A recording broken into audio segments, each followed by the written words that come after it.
Il y a un peu d'argent ici, Patrick. J'arrive tout de suite. Vous voulez boire quelque chose? Vous voulez un peu d'eau?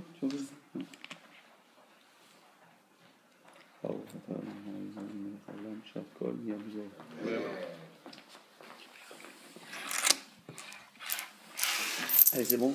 Alors, on va faire une petite sugya, un truc sympathique comme tout.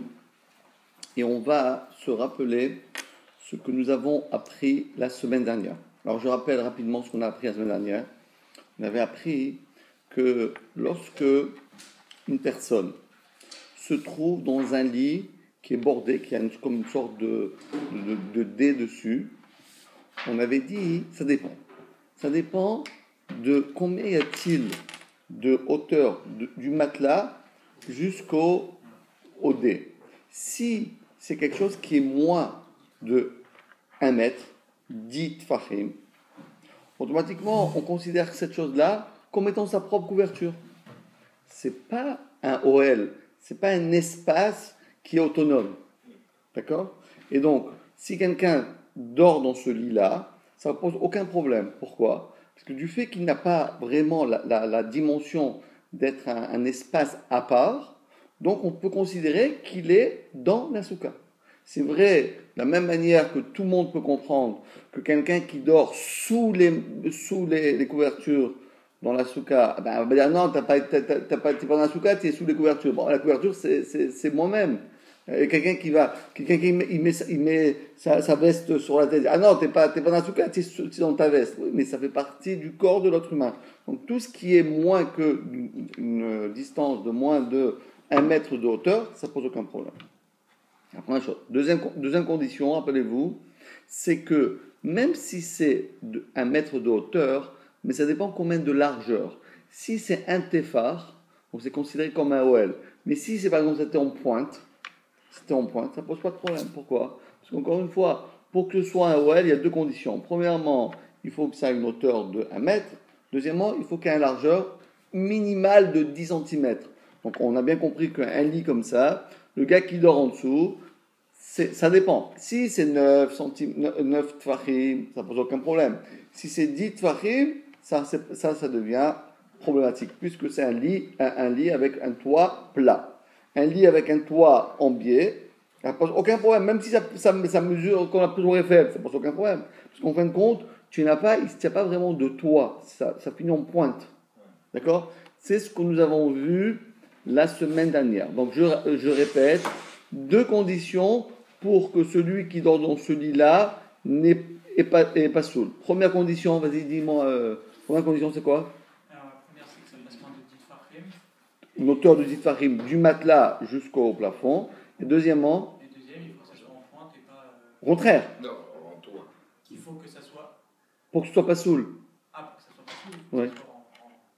Il faut que ce soit en toit, il faut que ce soit un toit plat et pas en pointe. Si c'est un pointe, ça pose pas de problème. Donc, répétons. Dans quel cas on peut considérer que le gars, il n'a pas fait la mitzvah de souka? Si, premièrement, c'est une hauteur de 10 tfachim et une largeur de au moins 10 cm.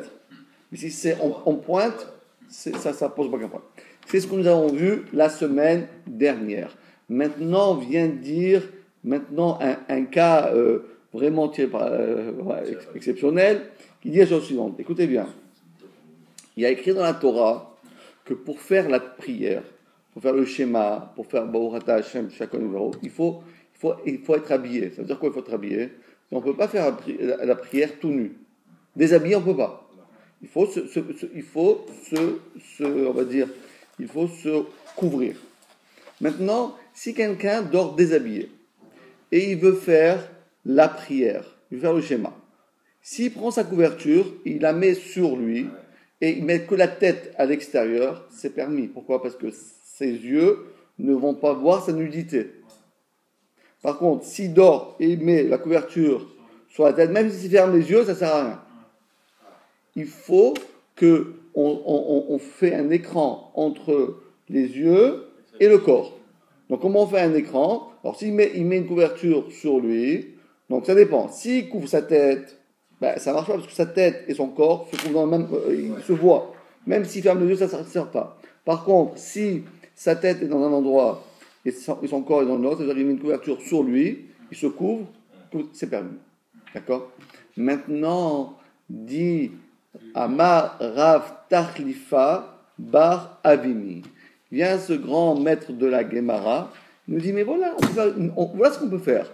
Quelqu'un qui dormirait déshabillé dans ce fameux lit-là, on ne parle plus de souka, hein, on ne parle pas de souka. Hein. On parle pas de souka, on parle pas de souka. Maintenant, le bonhomme, il veut faire schéma. Il veut faire Shakon Yabidvaro, il veut faire une bracha. Comment il va faire ce monsieur-là? Donc lui, il est dans une bulle, entre guillemets, d'accord? Il est dans une bulle. Et il veut faire la prière déshabillé. Comment il faut faire?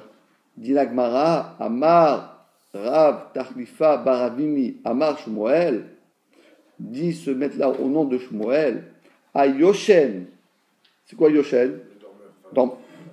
Ani Yoshen, Ata Yoshen, ou Yoshen, Anachnu Yoshnim, Atem Yoshnim, Ve'em Yoshnim.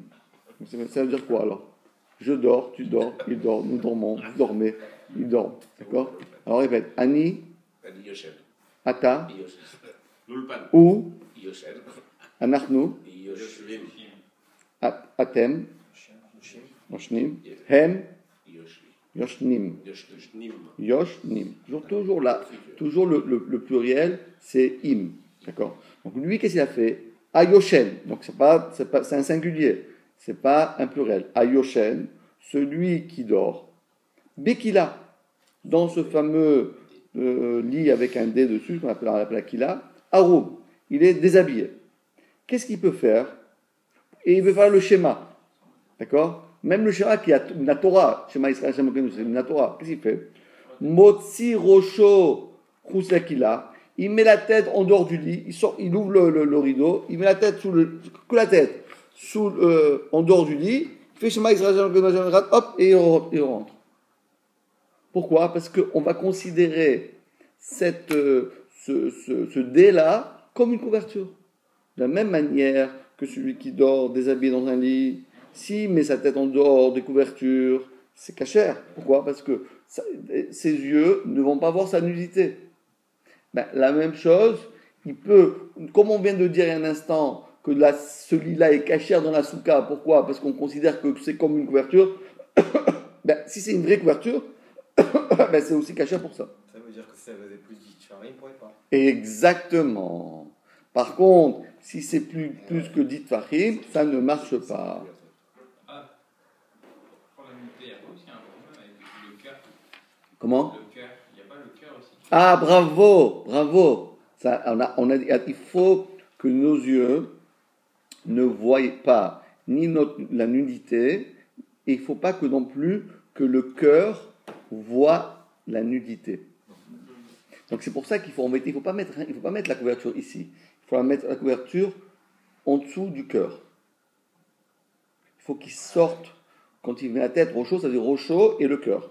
Il faut qu'il sorte le thorax en dehors du lit. Parce que sinon, c'est vrai que la tête elle est en dehors du lit, mais à libo roet erva. Dans la Torah écrit lo yerae lecha ervat davar. Il ne faut pas, quand on fait une bénédiction, on peut avoir quelque chose qui est nudité. D'ailleurs, même les Moalim, lorsqu'ils font la Brit Mila, et comment ils vont faire? À la Mila, comment ils vont faire? Alors qu'est-ce qu'ils disent? Non, parce qu'un enfant à cet âge-là, sa nudité, c'est pas une nudité, c'est pas considéré. Mais il y en a certains, qu'est-ce qu'ils font? Ils couvrent un peu, ils mettent une couche, après ils font la Brit Mila. En tout cas, ça, c'est vrai que c'est bon que tu as dit ce que tu as dit. Parce qu'il y a deux paramètres. Ses yeux, il ne doit pas avoir la nudité et le cœur. Donc il faut mettre ici, il faut mettre ici la couverture à ce niveau-là. Et de la même manière, il faut sortir du lit la tête et le cœur. Donc ce qu'il dit, Motzi Rocho, Rocho ça veut dire le cœur aussi. Donc il devra mettre à l'extérieur sa tête, Chutz à l'extérieur. Comment on dit à l'intérieur? Bifnim. À l'extérieur, Bachutz. Bachutz et Bifnim. Très bien. Chutz Akila. D'ailleurs, c'est intéressant. Kila, c'est le D. Pourquoi on appelle la kala? Parce que la kala, elle rentre dans une kila.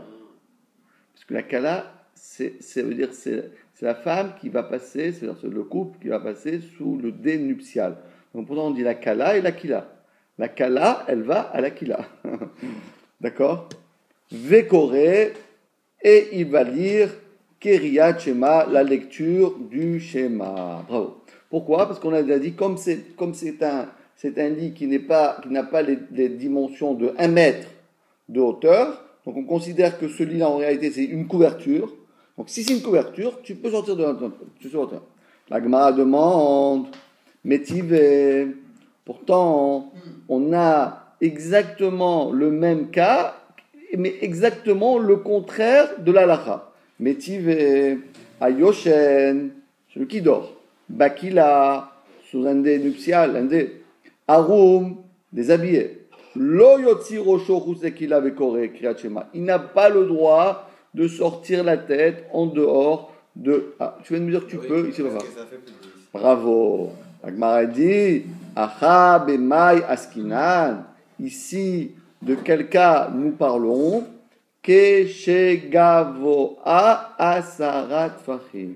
Parce que quand c'est agavoa asarat fachim, c'est pas une couverture. C'est comme une maison. Donc, en fin de compte, tu mets la tête dehors, tu mets pas la tête dehors, mais tu es toujours dans le même espace. Quand c'est moins que dit fachim, c'est comme une sorte de couverture.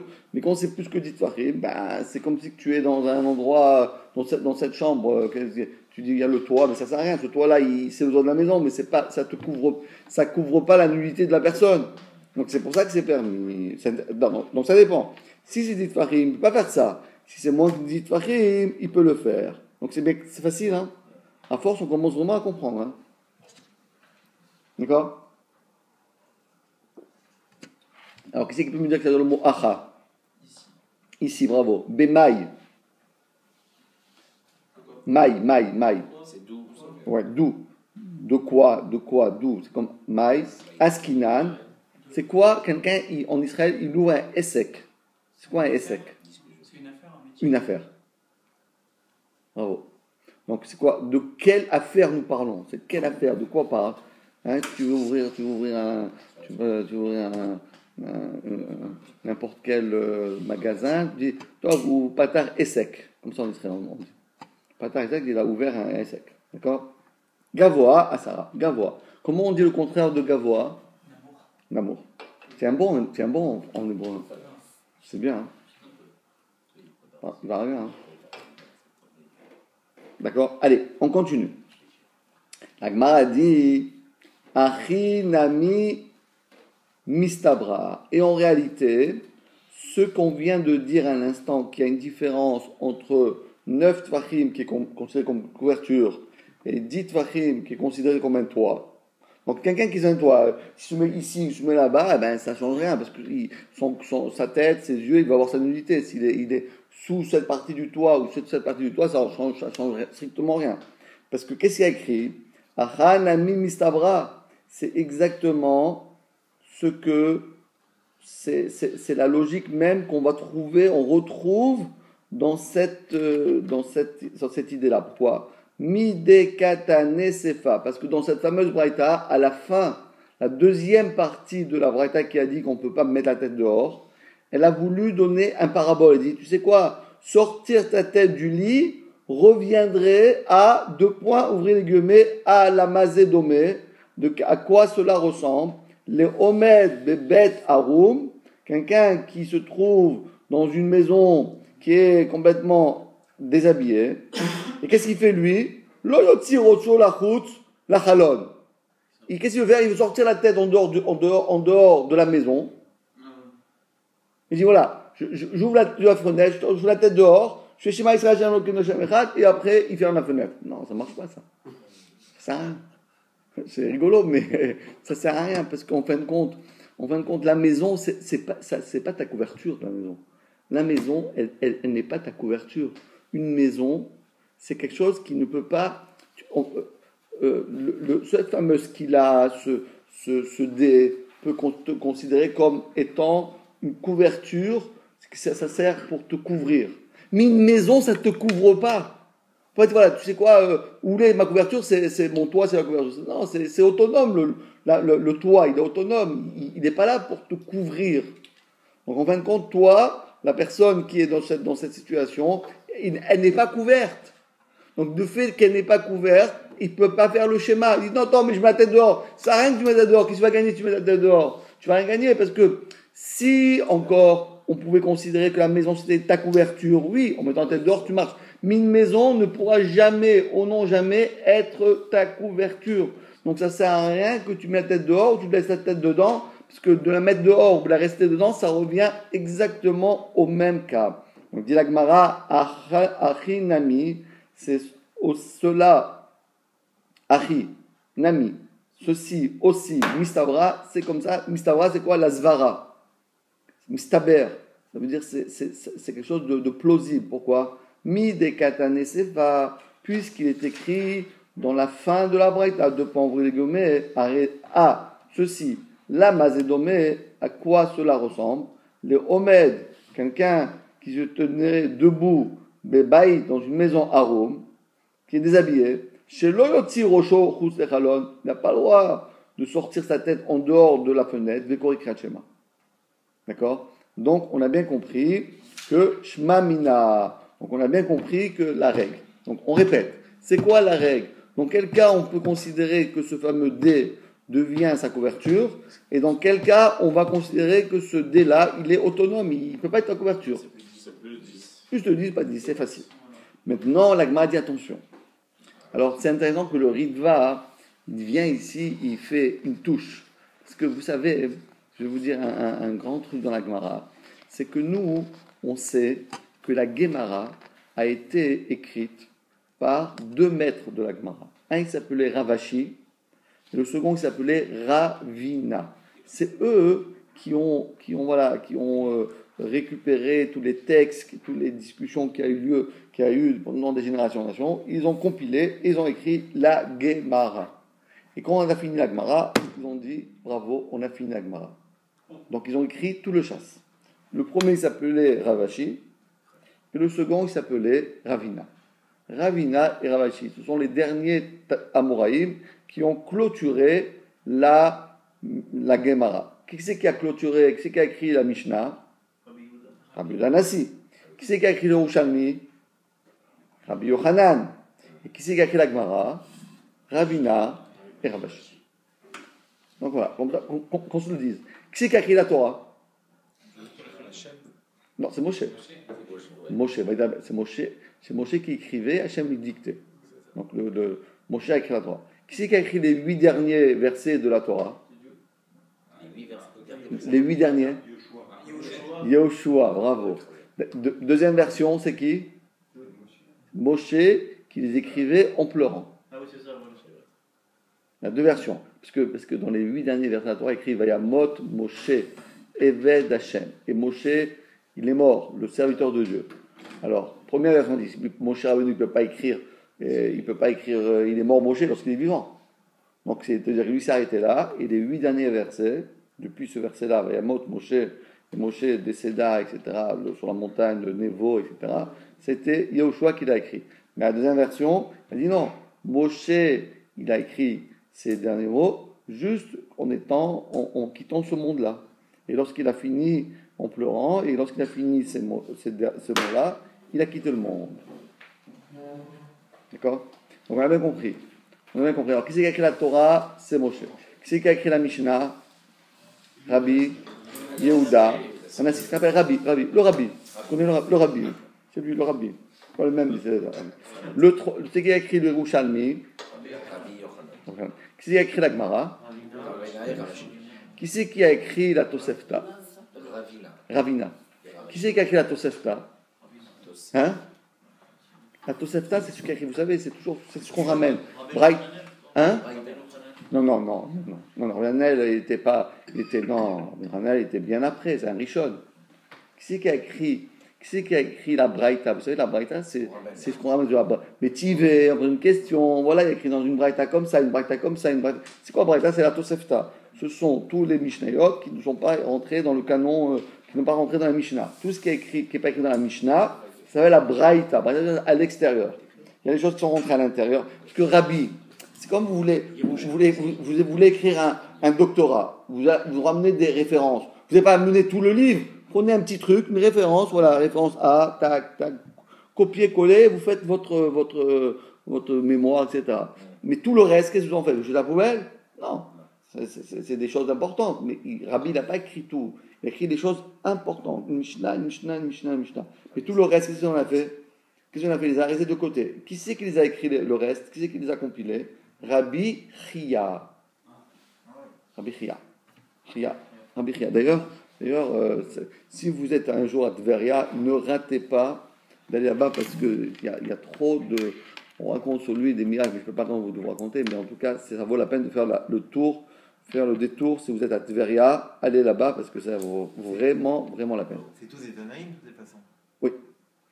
Lui, c'était l'élève de Rabbi. L'élève. D'accord? Mais Ravina et Ravashi, non. C'est un Moraïm. La Moraïm. D'accord? D'ailleurs, c'est intéressant parce que on dit que la Torah a été donnée. Hachem, il a dit voilà, moi, je vais construire le monde pour une époque de 6000 ans. Après 6000 ans, ça y est, bye bye, ça y est, c'est fini. Donc on n'a pas beaucoup de temps. On va vite finir parce qu'il ne reste plus beaucoup de temps. D'accord? Donc 6000 ans. La Torah l'a dit. 2000 ans, c'était l'échec de l'humanité. Échec total. Pourquoi? Parce que premièrement, il y a eu pendant 1000 ans, depuis Adam Arishon jusqu'à Noach.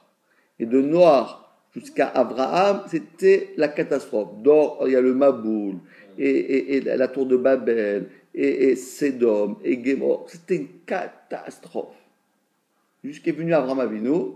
Alors lui, il a commencé à briller et à dévoiler la présence d'Hachem autour de lui.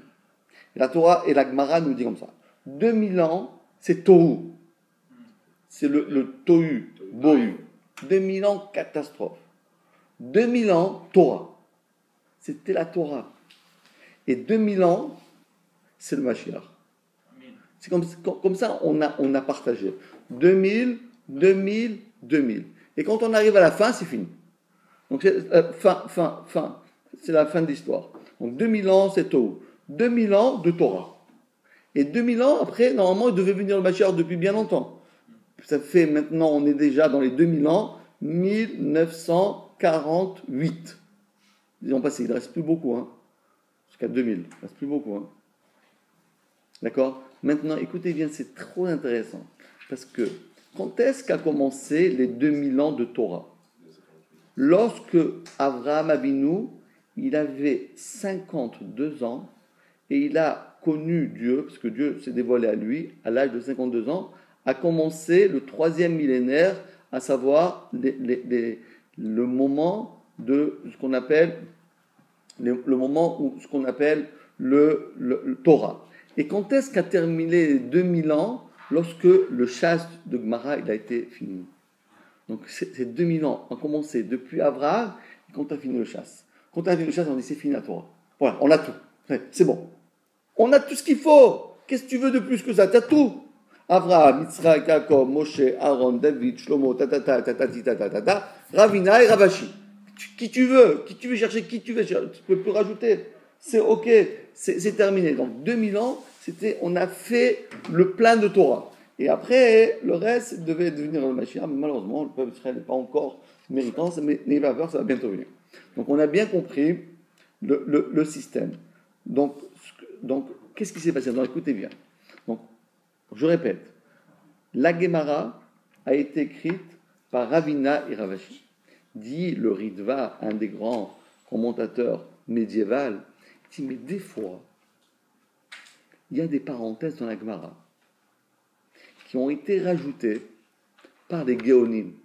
Parce que après, quand c'est fini Ravina et Ravashi, il y a toujours des Ravanim. Comment ils s'appellent ceux-là, les autres là, après eux? C'est plus la Moraïm. Il y avait les Tanaïm, après il y avait les Moraïm. Et après, comment on les appelle? On appelle les Géonim. Donc on appelle ça Moraïm, Géonim. Eux, ils sont venus, Ils ont fait quelques parenthèses dans le chasse. C'est pourquoi ils ont fait ça. Parce qu'ils disent, on peut arriver à se tromper. Donc ils disent, attention, les amis, ne vous trompez pas, je vous fais une parenthèse. C'est pas la Gemara qui parle, moi je vous le dis, parce que sinon vous allez vous bourrer complètement. Et là, c'est une des fois on va avoir une petite parenthèse. Explique-moi, qu'est-ce que vous dites? Vas-y Patrick, dis-nous. Hein? L'édition de Vilna, oui. c'est quand? Non, parce que la Gemara, Parce qu'auparavant, elle était écrite un peu sur différents supports avec des non, la Gemara, elle n'a pas changé, elle était restée toujours la même, seulement il y avait au début, c'était à Venise. On avait, parce qu'il n'y avait pas de Rashi, il n'y avait pas de Tosfot, etc. On a l'édition de Venise, la plus vieille. Et donc, elle est écrite avec, c'est-à-dire, le chasse, il est beaucoup moins conséquent, parce qu'il n'y avait pas Rashi et Tosfot, tout ça. Donc, il n'y avait rien que le texte de la Gemara, avec Rashi, il n'y a pas de Tosfot. Donc, ça faisait beaucoup moins. Mais après, il y a à peu près 200 ans, on a fait cette Gemara qu'on connaît, c'est-à-dire qu'on a essayé de mettre le Rashi d'un côté et Tosfot de l'autre, et de faire la pagination, que tous les Rashi rentrent dans la page, et tous les Tosfot rentrent dans la page. Mais ça, c'est rien qu'un problème de mise en page, mais c'est pas, les mots, ils n'ont pas changé. Par contre, ce qu'il dit le Ritva, il dit que des fois, dans la Gemara, on va dire des mots, et c'est pas la Gemara qui l'a écrit. C'est des parenthèses que les Géonim ont rajouté pour qu'on ne fasse pas d'erreur. Et le voici un. Parce que rappelez-vous ce qu'on a dit. On a dit, voilà la règle. Je vous répète, voilà, tout ça c'est une parenthèse. Je vous dis. Moi j'ai fait une parenthèse pour que vous compreniez la parenthèse de la Gemara. Qu'est-ce qui s'est passé? On a dit comme ça. Le lit, le gars, s'il a 1 mètre, il ne peut pas sortir la tête dehors. Mais s'il a moins qu'1 mètre, il peut. Pourquoi? Parce que s'il a moins qu'1 mètre, c'est une couverture. La même manière que la même chose que si quelqu'un il veut mettre la tête dehors de sa maison, ça ne sert à rien. Donc, vous avez compris ça? C'est bon. Maintenant, si on fait la comparaison, je dis, attends, ça veut dire quoi? Ça veut dire, le lit, s'il a 1 mètre, c'est pas bon. Mais s'il a 90 cm, c'est bon. Pourquoi c'est bon? Parce que c'est une couverture. Alors, je vais faire la même chose pour la maison. Je vais me dire, alors la maison, la même chose. Si j'ai une petite maison, le toit, il est 90 cm. Si je mets la tête dehors, ça marche ou pas? A priori, oui. De la même manière que tu m'as dit que pour le lit, tu m'as dit 1 mètre de hauteur, niet. 90 cm, ok, tu as le droit, parce que c'est une couverture. On va dire 90 cm, c'est une couverture. Je peux faire le même exercice pour le lit. Un exercice pour la maison. Une maison de 1 mètre, pas bien. Mais une maison de 90 cm, ça devrait bien. Viens, les Géonim disaient, non, ne fais pas cette erreur. Je t'en prie, ne fais pas cette erreur. Ne fais pas cette erreur. C'est une erreur fatale. Parce que jamais une maison qui est fixe. Parce qu'encore une fois, rappelez-vous, c'est quoi ce lit-là? En fin de compte, le lit, c'est un lit. On met simplement une sorte de dé, une sorte de protection, comme une sorte de moustiquaire ou quelque chose de décoratif. Donc, ce fameux tissu-là, il peut être considéré comme une couverture. Mais un plafond en béton, en pierre, en bois, jamais, il va être considéré comme une couverture. On ne vient pas dire, ah oui, si quelqu'un il habite dans une petite maison de moins de 1 mètre, il rentre dans une petite maison et il met la tête dehors, ça marche. C'est sûr que ça ne marchera jamais. Vous comprenez? C'est ça qu'elle a dit. Ou baït nami, la maison aussi, af alpi chez en gavoa asara, même si elle n'a pas 1 mètre, 10 tfachim de hauteur, quand même ça ne marche pas. Pourquoi? Puisque, d'accord, dès qu'il via oala, puisqu'elle est kavua, elle est fixe, d'accord? Oala, l'OL il est fixe, ou c'est un OL et ça ne marche pas. Pourquoi? Des logara mikinofet. Parce que ça ne peut pas être moins bien que le kinofet. Parce que rappelez-vous, on avait fait la semaine dernière, on a parlé de ce fameux lit où on avait mis une sorte de protection, comme une sorte contre les moustiques, ou bien contre là, pour que ce soit décoratif, etc. Ça, on avait dit 1 mètre de hauteur et au moins 10 cm de largeur. Mais on avait vu que si c'est un lit qui est amélioré, c'est pas que tu as juste mis une couverture sur ton lit. Un vrai lit, comme par exemple un lit double, c'est quelque chose qui est fixe. C'est pas quelque chose. Vous avez dit ça la semaine dernière, vous vous rappelez, monsieur? D'accord. En tout cas, on avait dit que quoi? Que quelque chose qui est fixe, c'est pas quelque chose qu'on j'ai mis une couverture. Si j'ai un lit à 2 étages, donc le lit du haut, il est solide, c'est pas un petit truc, ou une couverture, C'est un ou bien produit une fini, moustiquaire. Hein? Genre, on avait dit produit fini, quoi. Bravo, produit fini. On avait dit, même s'il n'y a pas 1 mètre de haut, ça marche pas. Ça marche pas, parce que c'est fixe. C'est pas quelque chose qui est aléatoire. Tu enlèves la couverture, tu mets la couverture, quand il fait chaud, quand il fait froid, la moustiquaire, tu enlèves un peu, Ça, c'est quelque chose de fixe. C'est un lit qui est fixe. Vous voyez, on voit bien dans la photo. Le gars, il a le lit, mais en haut, il a une sorte carrément un toit. Tu n'enlèves pas ce toit, à moins que tu casses tout le lit. D'accord? Mais c'est pas fait pour enlever. Ça fait comme un écran pour la souka. Et même s'il n'y a pas 1 mètre de hauteur, ça ne marche pas. Parce qu'en fin de compte, tu as un autre toit sur la tête. Donc, si déjà ce lit-là, même s'il n'a pas 1 mètre, ça ne fonctionne pas, ça ne marche pas. Alors, Calvachomer, quand tu es dans une petite maison, avec un toit en béton, ou en pierre, ou en bois, et tu sors la tête en dehors, ça ne marchera pas. Voilà ce que la Gemara nous dit. Bravo, vous avez compris? Donc maintenant, je vous pose des questions. Maintenant, j'en ai marre de parler, à vous de parler. Répondez-moi. Celui qui sait, il répond. Allez. Est-ce que quelqu'un... Parce que ça, c'est pas la Gemara qui l'a dit. C'est les Géonim qui ont dit pour pas qu'on fasse, Chasvé Shalom, l'erreur d'imaginer que la maison ressemble au lit avec la moustiquaire. Ne trompe pas. Parce qu'au début, on avait mis les deux, on les a juxtaposés, le lit avec le moustiquaire, avec le dé là, et la maison. Il dit non, ne te trompe pas. D'accord. Maintenant, moi, je pose une question. Celui qui sait, il peut répondre. Je pose une question. Si quelqu'un, il est dans une maison qui est moins de 1 mètre de hauteur, est-ce qu'il a le droit de mettre sa tête dehors et faire le schéma? Non. Pourquoi? Bravo. Si quelqu'un, il a un lit qui a moins que 90 cm, est-ce qu'il a le droit, et ça c'est un peu plus compliqué, une question plus subtile, est-ce qu'il a le droit de sortir la tête pour la Kriyat ou pas? Ça dépend comment il est le lit. Bravo, c'est ça la réponse. Ça dépend de quoi il fait ce lit-là. Allez, dites-moi, si c'est un lit... Si c'est, comme on a dit, un produit fini, alors ça marche pas. Mais si c'est simplement... un truc comme ça qu'on pose, après on enlève, quand il fait chaud, quand il fait froid, alors là ça marche. Bon. Bravo. Félicitations. Bon, j'explique bien quand même. C'est sûr. Allez, shalom. Allez, bravo. Allez, on y va. Maintenant, je dis ça parce qu'on va voir maintenant une deuxième version, on va un peu changer les données. Lishna Acharina. Maintenant, il y a une deuxième lecture. Amrele. Il y en a d'autres qui disent, certains disent qu'il y a une autre version. À savoir, Amar, Rabbi Yehuda, Amar Shmuel. Voilà que Rabbi Yehuda dit au nom de Shmuel, son maître, il dit la chose suivante. Moutar, Lishon.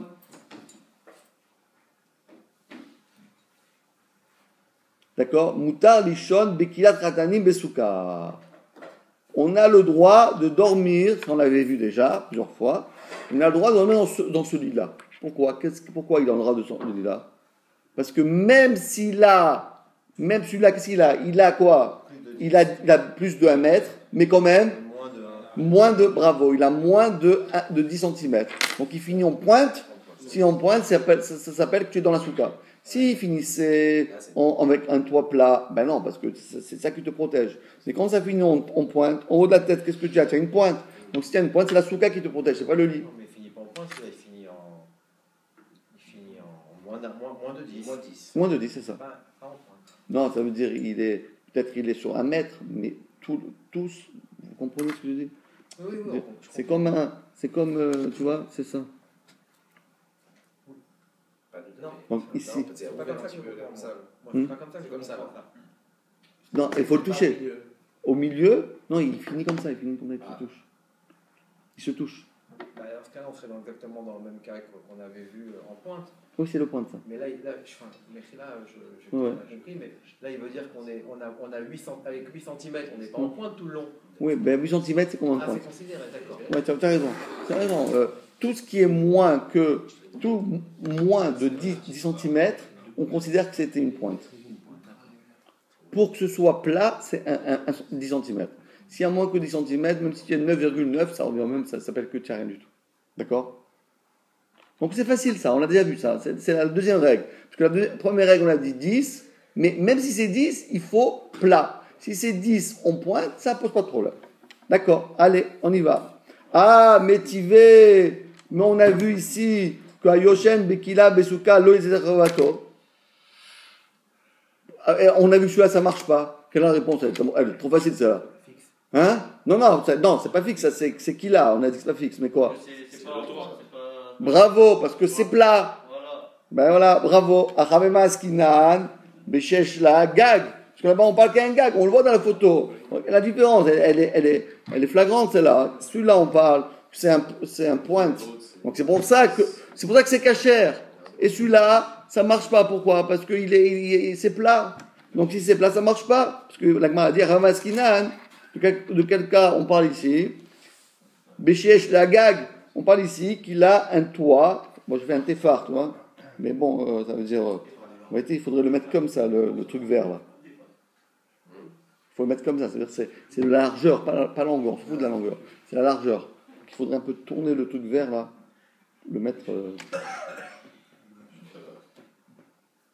C'est difficile à le mettre. Parce qu'il faut le faire comme ça un peu. Bon, mais vous comprenez ce que je veux dire. Donc, pour l'instant, tout est facile. C'est la deuxième condition. On avait dit que pour que ce soit un problème, il faut deux conditions. Premièrement, il faut que ce soit 1 mètre. Deuxièmement, il faut que ce soit plat. Et celui-là, il est plat, donc c'est pas soul. L'autre, il est en pointe, c'est caché. Alors la Gemara dit, donc toi tu me dis que tout dépend si c'est plat ou c'est en pointe. Si c'est plat, pose un problème. Si c'est en pointe, ça pose pas de problème. Alors viens, Tashma, Borega, Adoni, Borega, bon chef pour Adoni. Ah, l'Israël ne vous laisse pas tranquille. Hein. Je vous dis, hein. Essayez un coup, vous allez voir.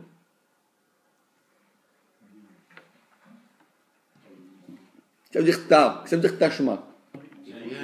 Bien, écoute. Et d'ailleurs, c'est intéressant parce que dans le Zohar, aussi, il y a des questions-réponses. Et là-bas, c'est pas Tashma, c'est Ta-Chazé. Viens voir. Dans la Gemara, c'est viens entendre. Et dans le Zohar, c'est viens voir. Pourquoi? Parce que pour étudier le Zohar, si tu vois rien, laisse tomber, c'est pas pour toi le Zohar. Si tu dis, moi je vois rien, tu vois rien, vas-y, change de métier. C'est pas pour toi. Oh, dans la Gemara, bien t'écoutes. Moi j'écoute, c'est sympa, c'est dur, c'est pas dur, ok. Mais dans le Zohar, il n'y a pas d'écouter. Ou bien, bon, j'écoute le Zohar, j'écoute. Non. Tu vois ou tu vois pas? Tu vois rien, laisse tomber. Démissionne, il faut démissionner. Change de métier. C'est pas pour toi. Tashma et Tahazé. Chazé, c'est comme le chazon. Chazon, c'est une vision. Hein? Un chosé. Chosé, on dit, c'est un prophète. Donc, bravo. C'est vrai, c'est chazonish. Parce que pourquoi il s'appelait chazonish? Parce que c'est la prophétie de Ish. Ish, il s'appelait Avraham. Yud, Yeshayahu. Il s'appelait Avraham, Yeshayahu. Yeshaya, il s'appelle Avraham Yeshaya. Donc il appelait le Chazon Yeshaya. Avraham Yeshaya, c'est son nom. Donc il a abrégé, il a pris les initiales de son nom. Aleph, c'est Avraham. Yuchin, c'est Yeshayahu. Il s'appelait Avraham Yeshayahu. Donc il appelait le Chazon Ish. Très bien, bravo. D'accord? Alors il m'a dit, alors donc tu m'as dit, c'est clair. 1 mètre de hauteur plus 10 cm de largeur. Ok. Tashma, viens écoute bien. Naklitin, Shnaim. On l'avait vu déjà dans la Mishnah. Quelle différence? Il y a deux sortes de lits. Il y a les lits qu'on appelle naklitin et il y a les lits qui s'appellent les kinophotes. Les naklitin, c'est le lit qui finit en pointe, qui a 2 colonnes. Et les kinoféot, ce sont des lits avec 4 colonnes, 4 trucs sur les 4 côtés, et dessus on mettait un truc dessus, comme on l'a vu là. Donc c'est ça qu'il dit. Et qu'est-ce qu'on ajoute dessus? Et qu'est-ce qu'elle dit la Braïta là-dessus? Alors ça va être, écoutez bien, ça va être un peu difficile. Non, c'est pas difficile, mais il faut bien écouter. Dit la Mishnah, ça dépend. Pires al gabe kinofot psula. Si il a fait sur les 4 piliers, pas soul. C'est facile parce que c'est la largeur de 10 cm, c'est pas soul. Al gabe naklitin kshira. Mais si c'est simplement quand ça finit en pointe, c'est kasher. Jusqu'à là, ça marche. Mais vient la Mishnah et rajoute ou bilvad à condition shelo yiyu naklitin gvoim minamita asarat fachim. Oh. Hein? Bravo, c'est le contraire. C'est la question. On vient de dire. Tu viens de me dire il y a un instant que pour être pasoul, il faut 2 conditions. À savoir 10 et un toit. Maintenant, on vient de dire que si tu as 2 barres, 2 colonnes, qui finissent en quoi? Qui finissent en pointe. Donc, a priori, nous on se dit, si c'est en pointe, c'est OK. Il y a, non, c'est OK à condition que tu n'as pas 10 de hauteur. Ça veut dire que si tu as 10 de hauteur, même s'ils sont en pointe, ça ne marche pas. Mais tu m'as dit un instant qu'il faut 2 conditions, maintenant tu me dis une condition, déjà c'est foutu. Tu as compris la question? Qu'est-ce que tu dis? Non, il faut que les deux soient réunis. Au début, on a dit qu'il faut les 2 réunis. Et là, on dit rien qu'une seule condition, déjà, ça remet en question Tasuka. Je répète, au départ, on a dit que pour qu'il y ait un problème, il faut 4 barres, 4 colonnes, et le toit qui a au moins 10 cm. Mais s'il n'y a pas ces 2 conditions-là, c'est kasher. Maintenant, on vient de dire, non, tu sais quoi, même si c'est en pointe, normalement, si c'est en pointe, ça ne pose aucun problème. Si c'est en pointe, c'est OK. Il dit, non, attention, c'est en pointe, ça ne pose aucun problème, à condition qu'il n'y a pas 10. Mais s'il y a 10, même si c'est en pointe, niet. Pourquoi? Moi, toujours, on a appris qu'il faut 2 conditions. Il faut 10 plus le toit. Plus un toit qui est plat. Ici, on nous dit même quelque chose qui est en pointe, s'il a 10, c'est foutu. Pourquoi?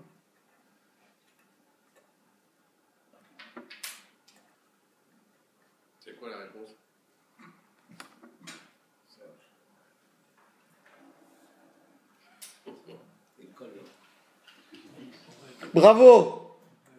Bravo. Ça, c'est une bonne réponse. Patrick, la semaine prochaine, tu me remplaces. Allez. C'est une très bonne réponse. Parce que rappelez-vous, je répète le dessin là. Regardez de quoi on parle ici. On ne parle pas de choses. Parce que toujours, c'est ça que je vous dis, c'est un peu compliqué. Parce qu'on dit des chiffres, on dit des hauteurs et des largeurs, mais il ne faut pas oublier le paramètre fixe et le paramètre de quelque chose qui est provisoire. Tac, tu mets un petit truc pour te protéger de la chaleur, du soleil, des moustiques, tu vois, tu prends un drap, tu dis bon, il fait trop chaud, tac, ou bien tu as des moustiques, tu en as marre, tu mets quelque chose pour te protéger. Ça, c'est quelque chose qui est aléatoire, qui est provisoire.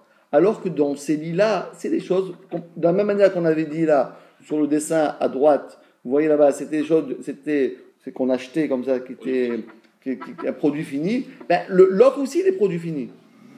Et donc, dit la Gemara, que tu sais pourquoi les naklitines, ça ne marche pas? Pourquoi, dit la Gemara, Agvoi minamita sarapsula, on en déduit que si c'est une hauteur de 10 tvarim, c'est pas soul, même si c'est en pointe. Mais pourquoi donc? Réponse de la Gemara, shaniklitin, c'est différent, des cavias, c'est fixe. C'est pas un lit, c'est pas un truc que tu mets, c'est comme ça que ça s'achète. Tu vas au champ, tu vas à Ikea ou bien literie, comment ça s'appelle le truc de literie? Ah, maison de literie. Maison du lit. Maison du lit, t'achètes comme ça. C'est pas un truc que tu achètes, ça c'est un produit fini. Donc puisque Kavua, ce fameux, non, alors c'est donc on répète. En général, il faut deux conditions. Premièrement, la hauteur, 1 mètre, et la largeur, 10 centimètres. Mais les choses qui sont fixes, les choses qui sont faites alors, une des conditions, déjà, c'est foutu. Même si c'est moins que 10 tfachim, il y a une largeur de 10 centimètres, d'accord? Et si c'est en pointe, et c'est une hauteur de 1 mètre. Mais s'il y a moins 2, qu'est-ce que vous dites là-dessus? Je répète. Moins de quoi? Ça veut dire, je dis, que pour les choses fixes, chacune des conditions uniques, déjà, ça pose un problème. Si tu as un produit fini qui a 90 mais qui a un toit, c'est foutu. Un produit fini qui est en pointe mais qui a 1 mètre, ça ne marche pas. Mais quel le dit si tu as un produit fini qui est moins de 10 et qui est en pointe? Kasher. Parce que produit fini, ça ne marche pas, mais il faut au moins une des conditions. Ou bien 1 mètre, ou bien un toit plat. Mais si tu as, il faut un des deux. Un des deux. Mais si tu as un lit fini, produit fini, qui a moins 2, j'appelle moins 2, ça veut dire, premièrement, il est moins que 10. Deuxièmement, il est en pointe. Ah, il ne faut pas exagérer, ça c'est sûr que c'est cacheur. Donc, je répète, pour un produit non fini, pour un produit pas fini, c'est-à-dire c'est pas qu'on l'achète comme ça, c'est simplement on met comme ça une sorte de protection. Combien de conditions faut-il pour que ce soit pas soul? 2. Pour les produits finis, combien de conditions faut-il pour que ce soit pas soul? Un ou l'autre. Mais lorsqu'il n'y a ni l'un ni l'autre, c'est caché même pour un produit fini. Donc on admet que quand c'est en pointe, ce n'est pas un produit fini. Ça dépend comment vous l'achetez. Ça dépend. Si c'est quelque chose de fixé au lit pour tout le temps, c'est un lit fixe avec des pointes, ça c'est pas soul s'il a 10. Oui, un peu plus que 10. Même 10 piles, c'est la source. Vous comprenez ça? Je répète. Il y a les produits finis et les produits qui sont aléatoires. Qui sont pas, voilà. Les produits aléatoires, combien de conditions faut-il pour que ce devienne pas soul? Non, des produits aléatoires. Pour qu'on met comme une sorte de, on met ce qu'on appelle une kila. Moins de 10. Hein? Moins de 10 et moins de. Pour que ce soit pas soul. Plus de 10. Oui. Donc plus de 10. Plus de 10 et quoi? Et la largeur de 10 cm.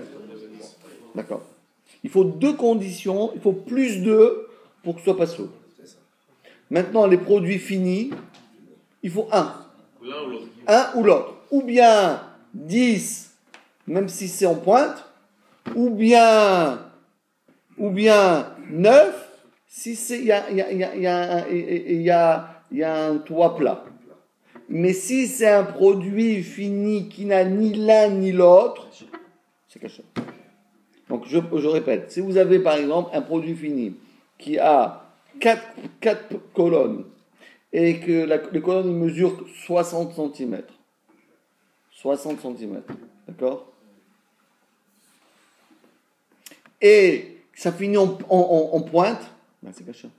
Parce que ni tu as la hauteur, ni tu as le toit. Donc c'est caché.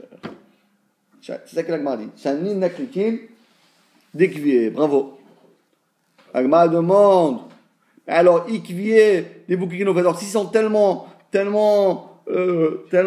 fixes, ah ben alors, pour quelle différence y a-t-il entre deux colonnes et 4 colonnes? Il m'a dit non, les gabékinofet, l'okvier, les gabékinakvier, voilà cette différence. Parce que un, c'est fixe par rapport à l'autre, donc c'est quand il y en a 4, tu as un toit qui est donc large, alors que dans les autres, La kila, elle est aléatoire. Donc si elle est aléatoire, ça ne pose aucun problème. Et on termine. La Gemara termine et dit la chose suivante. Alors je vous pose des questions. Est-ce que vous voulez que je vous pose des questions? Allez, Serge. Je suis désolé, hein. Ça va être dur. Hein. Tu es prêt ou pas? Allez. Quoi? Quel est le din? Je vous pose une question. Quel sera le din d'un lit fixe qu'on achète? Un produit fini, comme tu dis. C'est exactement le bon produit fini, acheté, voilà, qui a été façonné pour ça. C'est pas quelque chose qu'on a fait un peu du raccommodage. On a fait comme ça. Et maintenant, écoutez bien, qu'est-ce qui s'est passé? Il a 90, mais il a un beau toit. Pas seul. Quel est le din si vous avez un produit fini qui a 1 mètre, mais qui t'amène en pointe?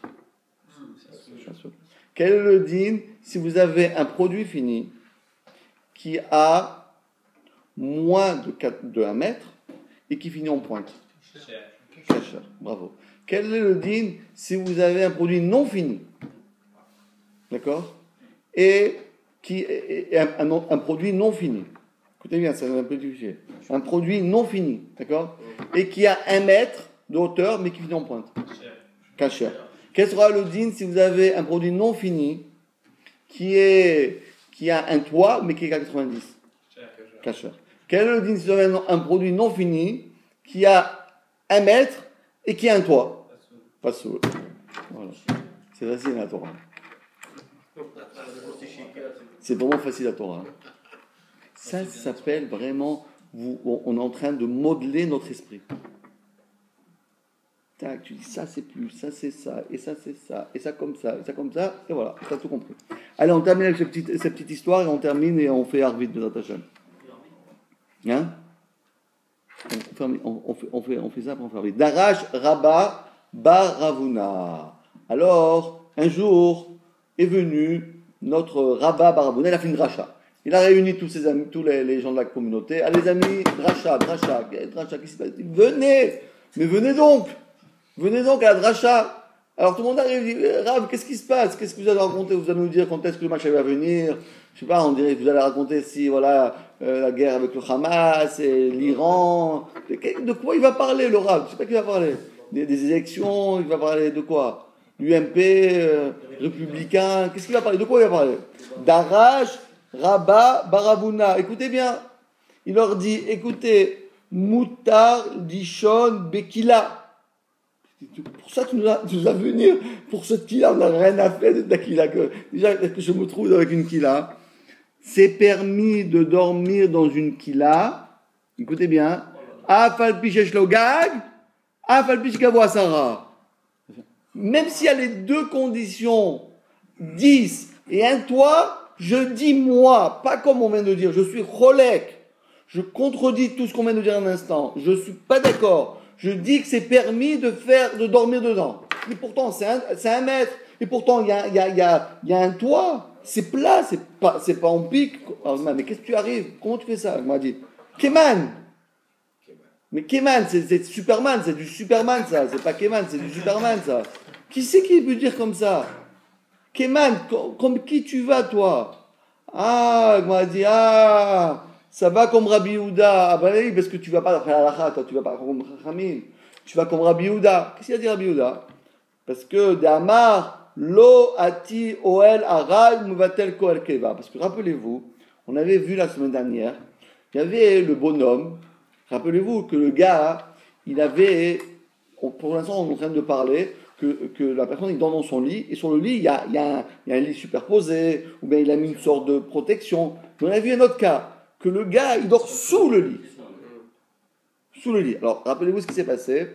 Et Rabbi Yehuda lui disait, non, dormir sous un lit, ça marche pas.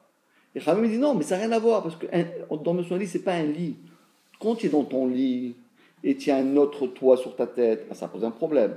Mais quand tu es sous le lit, on ne peut pas considérer, quand tu dis sous le lit, quand tu dors sous une table ou sous une chaise, on ne peut pas considérer que tu es protégé par la chaise. La chaise, c'est momentanément, c'est rien du tout une chaise. C'est pas considéré comme toi, c'est pas ton lit, c'est pas quelque chose qui te protège. Mais Rabbi Yehuda, il disait que dormir sous un lit, ta souka, elle n'est pas soule. C'est-à-dire que tu n'es pas yotse. Et la preuve, il dit, je me rappelle, parce qu'il dit, Rabbi Yehuda, il dit, je me rappelle, parce qu'à l'époque de Rabban Gamiel, le prince d'Israël, de son serviteur, il dormait sous le lit. Comme ça, il disait. Il dit, ouais, mais c'est normal, parce qu'un serviteur ne doit pas dormir dans la souka, c'est pour ça qu'il dormait sous un lit. D'accord? En tout cas, Rabbi Yehuda lui dit, Noagi ma'inu lishon tachat amida b'nei hazekenim. D'accord? Donc, d'après Rabbi Yehuda, il dit que quoi? Que ça ne pose aucun problème. On peut dormir sous un lit, ça ne pose aucun problème de dormir sous un lit. Donc, d'après lui, c'est clair et net que dormir sous un lit, ça pose un problème. Et le lit, de quoi, combien il mesure le lit? Sous le lit. C'est pour ça que j'ai fait des grands pieds là, vous voyez? Les chasses. Bon, des échasses. 10, on a dit. 10. Et il y a au moins 10 cm. Donc quand même, il dit que c'est permis, parce que lui, il dit, ça c'est OL Araï, ça c'est une protection Araï, ça sert à rien, j'ai le droit d'en mettre en dessous. Donc d'après lui, même la Kila, elle ne pose aucun problème. Alors il m'a dit, si c'est comme ça, Lima à la Rabbi Yehuda, ben t'as qu'à dire à la Rabbi Yehuda, parce que la c'est pas comme ça. Quoi, tu veux nous faire là, une révolution, tu veux être pensé comme Rabbi Yehuda. La lacha, c'est pas comme Rabbi Yehuda, la lacha, c'est comme Chachamim. Parce que lorsqu'on a Chachamim et Rabbi Yehuda, la lacha, c'est comme qui? Chachamim, toujours c'est comme ça. Quand il y a un Stam Mishnah, ça s'appelle Chachamim. C'est vrai que la Stam Mishnah, ça a été écrit par Rabbi Meir Alanes, mais on considère ça comme Stam Mishnah. Après Rabbi Yehuda, donc, alors, Lima, tu vas me dire que la lacha, c'est comme Rabbi Yehuda.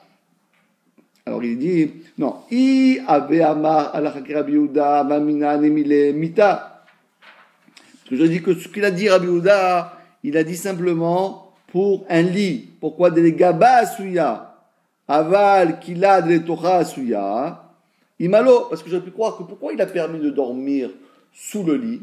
Parce que sous le lit, tout le monde est d'accord que c'est pas une protection. Tu es sous le lit, c'est pas dans ton lit. Mais dans la kila, où que tu es carrément dans ton lit, j'aurais pu croire que ça fait une protection. Kamash Malan, c'est pour cela qu'elle vient nous dire Rabbi Yehuda, de loati oel arai vatel orel keva, loshna mita, loshna kila. Que dans tous les cas, même si c'est un tefar de largeur, et même si on a dit tfachim de hauteur, malgré tout, on peut carrément dormir dedans, d'après Rabbi Yehuda. Mais la lacha, c'est pas comme lui. Pourquoi? Parce que la lacha, c'est comme qui? Comme Chachamim, Chachamim dit que ça ne marche pas, ça. Donc c'est pour ça qu'on a fait la première partie, on a donné bien la halacha d'après Chachamim, et deuxième partie, on a fait la halacha comme Rabbi Yehuda. Première partie, on a fait une distinction entre les choses qui sont fixes, produits finis et produits non finis. Deuxième partie, on a dit, d'après Rabbi Yehuda, de toute façon, ça ne pose aucun problème, parce que d'après lui, on peut carrément dormir sous un lit. Bravo les amis. Allez, on fait arbitre, s'il vous plaît.